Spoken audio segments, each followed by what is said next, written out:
Tahun 1993, sebuah tonggak penting politik Indonesia terjadi di kampus Jas Kuning Universitas Indonesia. Seorang mahasiswa bernama Mustafa Kamal terpilih menjadi Ketua Senat Fakultas Sastra UI. Ia adalah kader pertama Jemaat Tarbiyah yang berhasil menduduki posisi tertinggi di organisasi kemahasiswaan kampus. Posisi yang ternyata menjadi tonggak bagi jalan politik Tarbiyah yang berujung pada berdirinya sebuah partai politik penting di kemudian hari. Mari sambut Partai Keadilan Sejahtera alias PKS.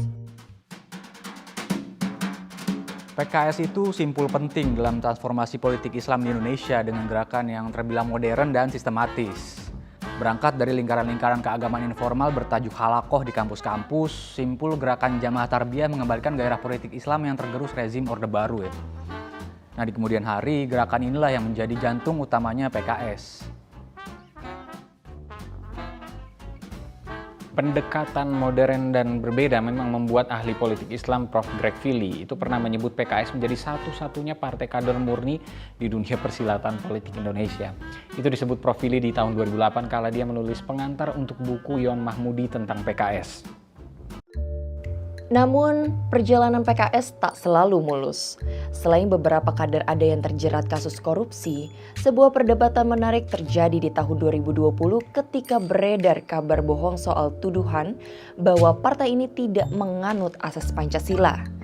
Ini berangkat dari penolakan PKS pada penempatan Pancasila sebagai asas tunggal di RUU Ormas pada tahun 2013, yang sekalipun telah diklarifikasi, namun selalu dijadikan bahan kampanye hitam terhadap partai ini di tiap gelaran pemilu.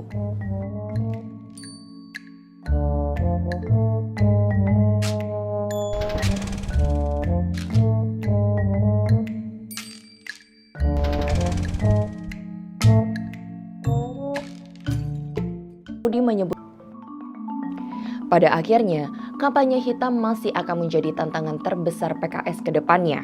Yang jelas, partai ini adalah simpul gerakan yang sudah membuktikan diri berjalan dari ruang-ruang diskusi di kampus. Itu juga yang membuat tradisi intelektualitas kerap menjadi ciri lain dari partai ini. Hal yang mungkin perlu menjadi pelajaran bagi partai-partai lain di Indonesia.